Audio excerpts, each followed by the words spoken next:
ध्यान के संबंध में 2-3 प्रश्न पूछे गए हैं, उनकी मैं आपसे बात कर लूं, फिर रात के प्रयोग को समझाऊंगा और हम करेंगे।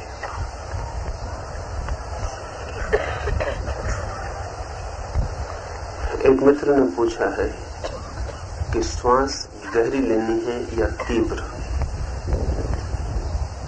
डीप या फास्ट। तीव्रता का ख्याल रखें, गहरी अपने से हो जाए तो बात अलग। आप गहरे का, डीप का ख्याल न करें, आप सिर्फ तीव्रता का, फास्टनेस का ख्याल रखें। जितने जोर से, जितनी तेजी से। तेजी इसलिए ताकि चोट हो सके, वो जो भीतर सोई हुई शक्ति है उसे उठाया और जगाया जा सके। हैमरिंग के लिए हथौड़ी की तरह चोट हो सके कुंडलनी पर, इसलिए तेज का ख्याल रखें। दूसरी बात पूछी है कि श्वास नाक से ही लेनी है या मुंह से भी ली जा सकती है। जहां तक बने नाक से ही लेनी है और नाक से ही छोड़नी है। अगर किसी को कठिनाई हो तो नाक से ले और मुंह से छोड़े। अगर सर्दी या जुकाम की कोई तकलीफ हो और नाक से लेना संभव न हो, उस हालत में मुंह से ली और छोड़ी जा सकती है। तीसरी बात पूछी है कि पूरे समय ध्यान करते वक्त मन के किसी कोने में कोई कहता रहता है, ये क्या कर रहे हैं, ये क्या कर रहे हैं। जरूर कोई कहता रहेगा, वही आप हैं, कोई नहीं, वही आप हैं। आपके मन ने कभी ध्यान नहीं किया है, आपने कभी ध्यान नहीं किया है। आपका पूरा अतीत, आपकी पूरी स्मृति ध्यान से रिक्त और शून्य है। वही पूरा मन कह रहा है, ये क्या कर रहे हैं। उसकी समझ के आप बिल्कुल बाहर कर रहे हैं। उसकी समझ में नहीं आ रही बात, आएगी भी नहीं, क्योंकि मन अपरिचित है। परिचित हो जाएगा तो नहीं कहेगा कि क्या कर रहे हैं। अगर आनंद की झलक मिल जाएगी तो फिर कभी नहीं कहेगा कि क्या कर रहे हैं। मन का नियम है, जिसे वो जानता है उससे राजी हो जाता है, जिससे अपरिचित है उससे दूर हटता है। अपरिचित शत्रु मालूम पड़ता है। और मन का ये भी नियम है कि वो केवल आनंद की ओर ही प्रवाहित होता है, चाहे झूठा आनंद ही क्यों न हो। जहां आनंद दिखाई पड़ता है वहीं जाता है, चाहे मिले न मिले ये दूसरी बात, लेकिन आभास भी हो आनंद का तो मन जाता है। ध्यान के आनंद को तो हमने कभी जाना नहीं, वो अपरिचित लोक है, अनजान क्षेत्र है। उस दुनिया में हम कभी प्रविष्ट नहीं हुए। मन पूछता है, ये क्या कर रहे हैं, ये क्या कर रहे हैं। उसे पूछने दें, उसका पूछना बिल्कुल स्वाभाविक है। उससे लड़े भी मत, उसे दबाएं भी मत, उसे पूछते रहने दें और आप ध्यान जारी रखें। जैसे ही ध्यान में रस और आनंद की झलक मिलनी शुरू होगी, मन खुद ही कहेगा, ठीक कर रहे हैं, ठीक कर रहे हैं। मन खुद ही दिन में 50 बार कहेगा, ध्यान करें, फिर करें और करें। मन कभी रोकता नहीं। सिर्फ आनंद का उसे थोड़ा सा भी अनुभव हो जाए तो मन उसी दिशा में प्रवाहित होने लगता है। जैसे पानी नीचे की ओर बहता है, ऐसा मन आनंद की ओर बहता है। झूठे आनंद की ओर भी जब बह जाता है तो सच्चे आनंद की ओर नहीं बहेगा, ऐसा सोचने का कोई भी कारण नहीं है। लेकिन आनंद का अनुभव निर्मित होने दें। अगर इस मन की मान के रुक गए कि क्या कर रहे हैं तो रुक जाएंगे। मन को कहने दें, उसके लिए नई बात है, उसे कहने दें, कहते रहने दें। आप ध्यान में उतरते चले जाएं। जैसे ही आनंद की जरा सी किरण फूटेगी और मन राजी होकर बहने लगेगा, उसे बहाने की भी कोई कोशिश करने की जरूरत नहीं पड़ती।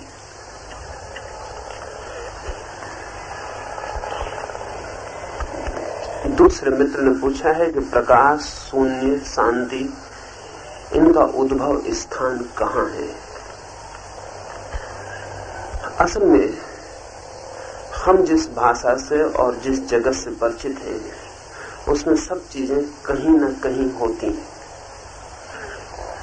अगर कोई पूछे बनारस कहाँ है तो हम बता सकते हैं नक्शे पर। कोई पूछे हिमालय कहाँ है तो बता सकते हैं, पश्चिम कहाँ है, पूरब कहाँ है तो बता सकते हैं। लेकिन कोई पूछे कि परमात्मा कहाँ है तो ख्याल में नहीं आता कि वो गलत सवाल पूछ रहा है, और जो जवाब देगा वो जवाब भी उससे ज्यादा गलत होगा, क्योंकि सवाल पूछने वाले को माफ किया जा सकता है कि वो गलत पूछे, जवाब देने वाले को माफ नहीं किया जा सकता है। जब हम पूछते हैं ईश्वर कहाँ है तो हम बुनियादी गलत सवाल पूछते हैं। क्यों? सवाल असल ऐसा होना चाहिए, ईश्वर कहाँ नहीं है। जो चीज कहीं होती है और कहीं नहीं होती है उसे हम बता सकते हैं वहां, लेकिन जो चीज सब जगह होती है उसे हम कैसे बताएं कि वो कहाँ है। कहाँ का सवाल सिर्फ वस्तुओं के संबंध में सही होता है, अस्तित्व के संबंध में सही नहीं होता। तो या तो हम कहें एवरीवेयर, सब जगह, सब कहीं, या अगर हम पसंद करते हो तो कह सकते हैं नोवेयर, कहीं नहीं। दोनों ही सही होंगे। अगर बुद्ध से पूछेंगे तो बुद्ध नकारात्मक भाषा पसंद करते हैं, वो कहेंगे नोवेयर, कहीं भी नहीं। अगर शंकर से पूछेंगे तो शंकर पॉजिटिव भाषा पसंद करते हैं, वो कहेंगे एवरीवेयर, सब कहीं है। लेकिन दोनों का मतलब एक ही होता है। सब कहीं वही हो सकता है जो किसी एक जगह नहीं है।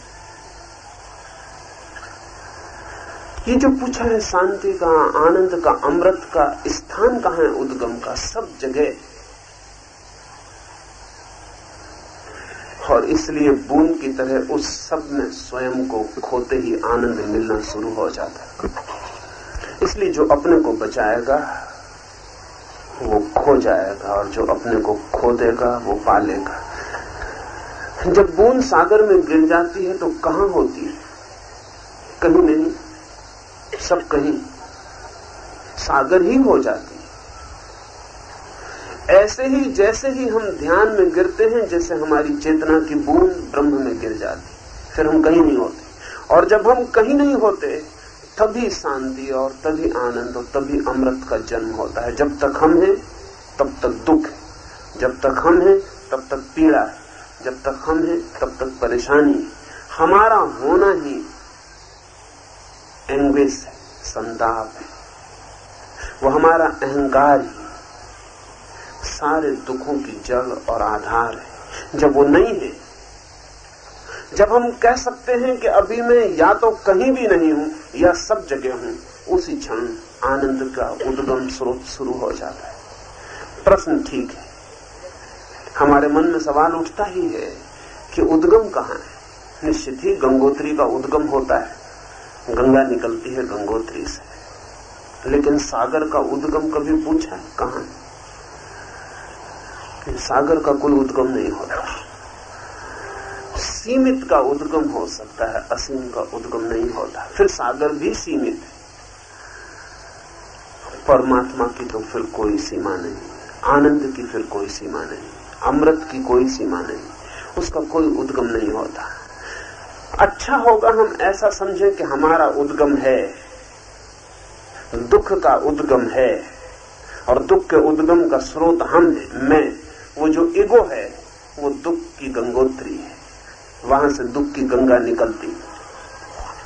और जब मैं खो जाता है तो वो शून्य में, विराट में, ब्रह्म में लीन हो जाता है। तब जो पैदा होता है वो आनंद है। कुछ और आपके सवाल होंगे तो कल सुबह हम बात कर लेंगे। रात के ध्यान की प्रक्रिया के संबंध में 2-3 बातें समझ लें और फिर हम प्रयोग में उतरे, क्योंकि वस्तुतः समझना तो प्रयोग में ही होगा, लेकिन थोड़ी सी बातें ख्याल के लिए उचित होंगी। सुबह जिन मित्रों ने प्रयोग किया है, सुबह 4 चरण थे। रात्रि के इस प्रयोग में एक ही चरण है। 40 मिनट इस सब तरफ का प्रकाश तो बुझा दिया जाएगा, सब तरफ अंधेरा हो जाएगा, यहां मेरे ऊपर प्रकाश शेष रह जाएगा। 40 मिनट तक अपलक, आंख को बिना झपे आप सब भूल जाएं और मुझे ही देखते रहें। 40 मिनट मैं और आप 2 ही रह जाएं, बाकी लोग मिट जाएं। 40 मिनट तक आपको और कुछ नहीं देखना है। आपकी आंख और मैं, हम दोनों ही जुड़ जाएं और 40 मिनट तक पलक नहीं झपनी। सुबह 40 मिनट तक आंख नहीं खोलनी थी, चाहे कुछ भी हो जाए। फिर भी कुछ 10-5 मित्र आंख खोल लिए। जब आंख बंद रखना इतना मुश्किल पड़ जाता है तो 40 मिनट आंख खोलना और भी मुश्किल पड़ जाएगा। लेकिन संकल्प के आगे कुछ भी मुश्किल नहीं। 40 मिनट ऐसे बीत जाएंगे जैसे 4 क्षण। अगर आपने पक्का कर लिया है तो आंख की कोई सामर्थ्य नहीं है कि झुक जाए, बंद हो जाए।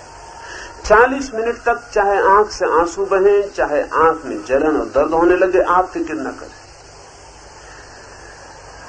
40 मिनट सतत मेरी ओर देखना है। इस देखने की अवस्था में बहुत कुछ आपके भीतर होना शुरू हो जाएगा, जैसे सुबह दूसरे चरण में शुरू हुआ है। अपने आप होगा। जो भी होगा उसे होने देना है। आपको मेरी तरफ देखते रहना है और जो भी हो उसे होने देना है।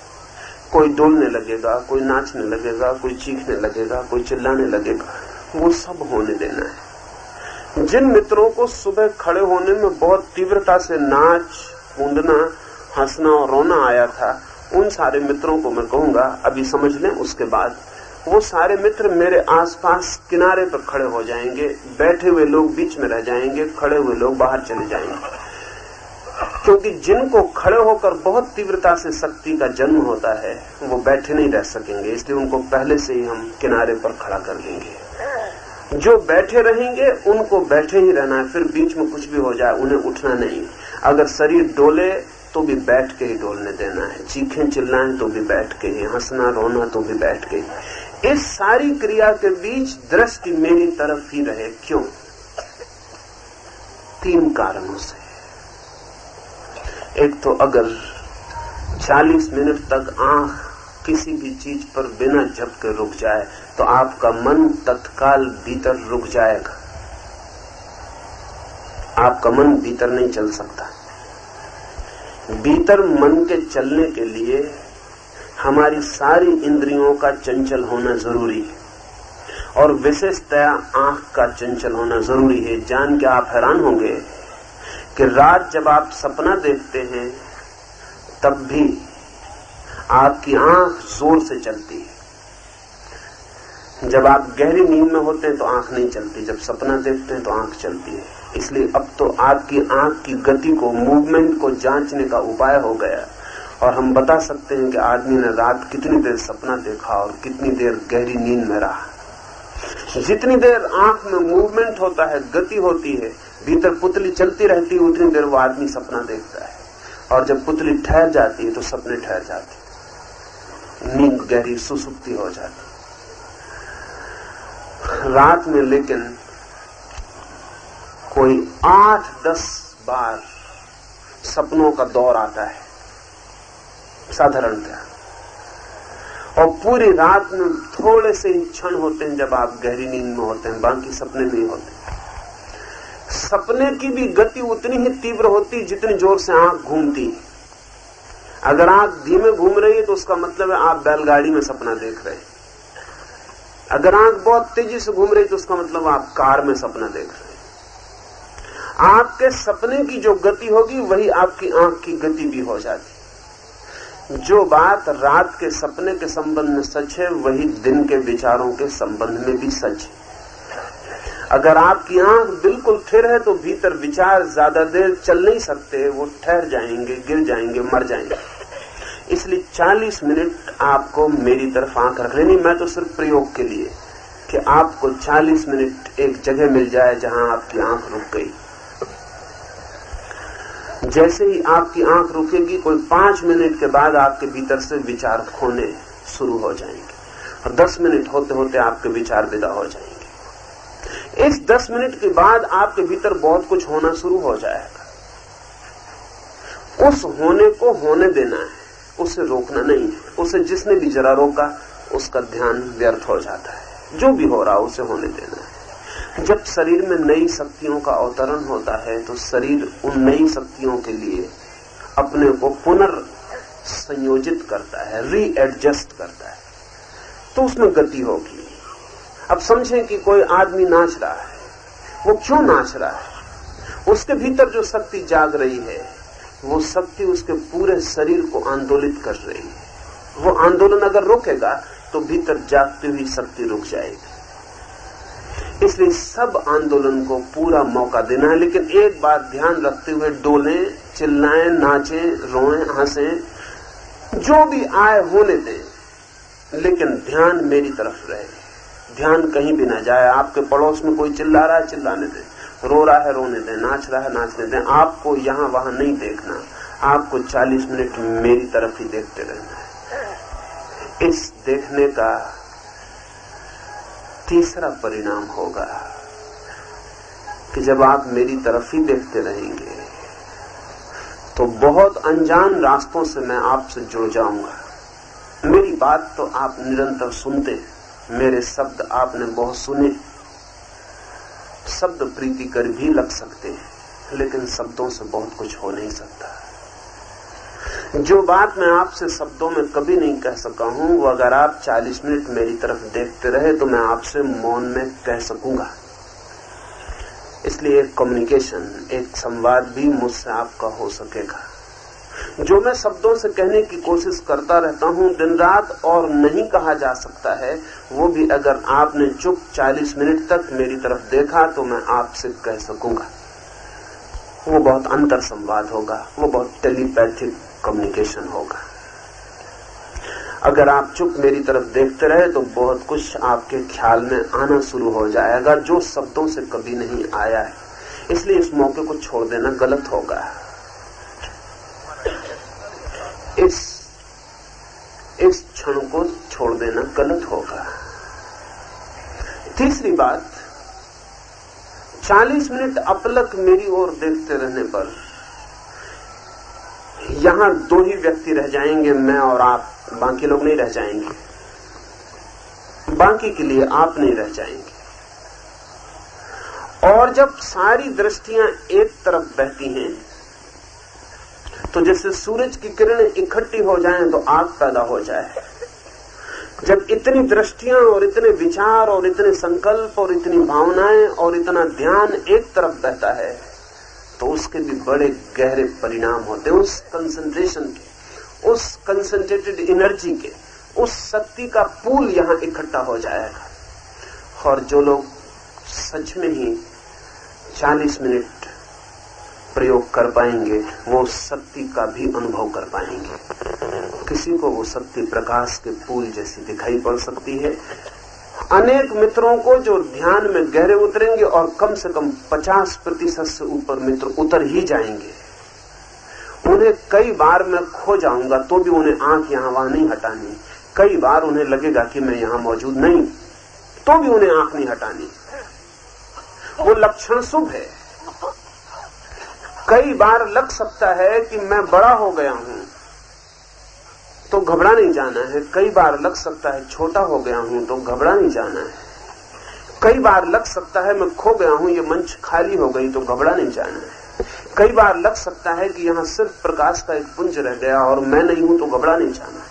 और कई मित्रों को जो किसी इष्ट का सहारा लेकर प्रयोग करते रहे हैं, अगर उनका इष्ट मेरी जगह दिखाई पड़ने लगे तो भी किसी तरह की चिंता और विचार में नहीं पड़ जाना है। कोई अगर राम को प्रेम करता रहा है, कोई अगर कृष्ण को या क्राइस्ट को या मोहम्मद को या किसी को या महावीर को या बुद्ध को, तो अगर मैं यहां से खो जाऊं और उसे बुद्ध दिखाई पड़ने लगे तो उसे कोई चिंता नहीं लेनी है, उसे देखते चले जाना है। मैं जल्दी ही वापस लौट आऊंगा। ये सब होगा और भी बहुत कुछ हो सकता है।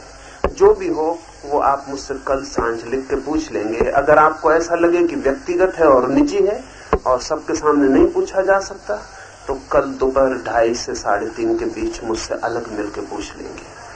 अब हम प्रयोग के लिए तैयार हो जाएं। आखिरी सूचना 2 और है, वो ये कि कोई भी व्यक्ति यहाँ भीतर जिसे प्रयोग न करना हो वो हट जाएगा, क्योंकि एक भी व्यक्ति यहाँ नुकसान पहुंचाएगा। जिन मित्रों को नाचना कूदना जोर से होता है वो किनारे खड़े हो जाएं, दूर नहीं बहुत, जहां से मैं दिखाई पड़ता रहूं, और बाकी लोग बीच में सड़क के बैठ जाएंगे और लोग किनारे खड़े हो जाएं। संकोच न करें। जिनको भी पता है कि वो जोर से कूदेंगे, उछलेंगे, सुबह के ध्यान में जिनको वैसा हुआ है वो बाहर निकल आए, उनको फिर होगा।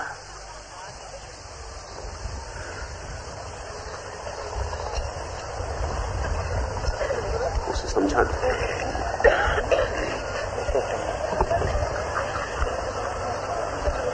हाँ, बातचीत बिल्कुल ना करें, चुपचाप बाहर निकल आए। यहां मेरे पास आ जाएं, दोनों तरफ मंच के पास आ जाएं और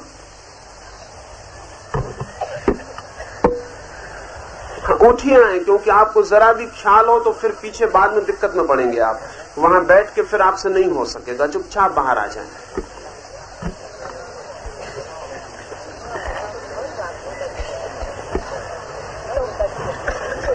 बातचीत जरा ना करें, चुपचाप कर लें काम।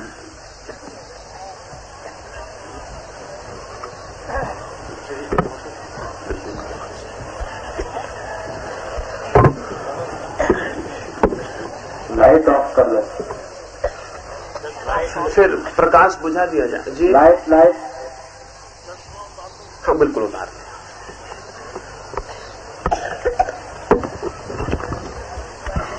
हाँ, जो लोग बाहर खड़े हैं यहाँ करीब आ जाएं ताकि मैं उन्हें ठीक से दिखाई पड़ सकूं।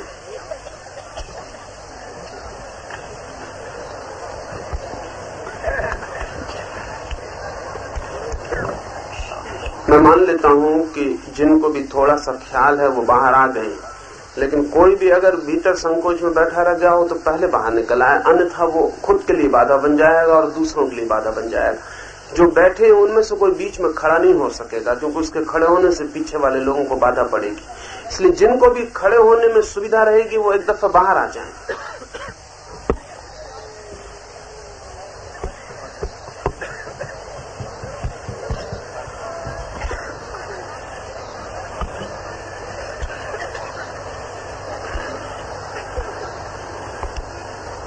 तो मैं मान लूं, जल्दी कर लें। आप इतनी देर क्या सोच रहे हैं कि बैठना है या खड़े रहना है? और यहां मेरे पास आ जाएं तो सुविधा पड़ेगी। बहुत दूर खड़े हो तो आपको दिखाई न पड़े तो कठिनाई होगी। सबसे पहले तो आंख बंद कर लें 2 मिनट के लिए, हाथ जोड़ के परमात्मा के सामने संकल्प कर लें। आंख बंद कर लें, हाथ जोड़ लें, 3 बार मन में संकल्प कर लें। मैं प्रभु को साक्षी रख के संकल्प करता हूं कि ध्यान में अपनी पूरी शक्ति लगाऊंगा। मैं प्रभु को साक्षी रख के संकल्प करता हूं कि ध्यान में अपनी पूरी शक्ति लगाऊंगा। मैं प्रभु को साक्षी रख के संकल्प करता हूं कि ध्यान में अपनी पूरी शक्ति लगाऊंगा। आप अपने संकल्प को स्मरण रखना, प्रभु आपके संकल्प को स्मरण रखेगा। एक बहुत गहरे प्रयोग में आप उतर रहे हैं। पूरी शक्ति आप लगा देना 40 मिनट, जब तक मैं न कहूं आपको अब आंख नहीं बंद करनी। आंख खोल लें। अब मैं चुप रहूंगा। अगर मुझे कुछ आपसे कहना भी होगा तो हाथ के इशारे से ही कहूंगा। आंख मेरी ओर कर लें। अपलक, अब आंख नहीं झपनी।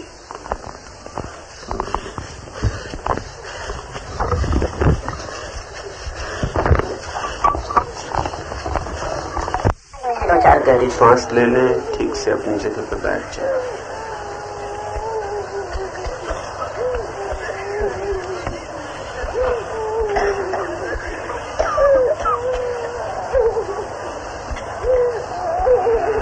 दो तीन बातें ख्याल में ले लें।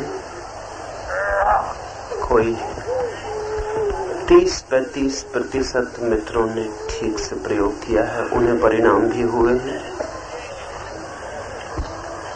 शेष मित्रों से आशा है कि कल वे भी प्रयोग में बैठे न रहे, उतरे। कुछ चीजें हैं जीवन में जो किनारे बैठ के कभी भी नहीं जानी जा सकती।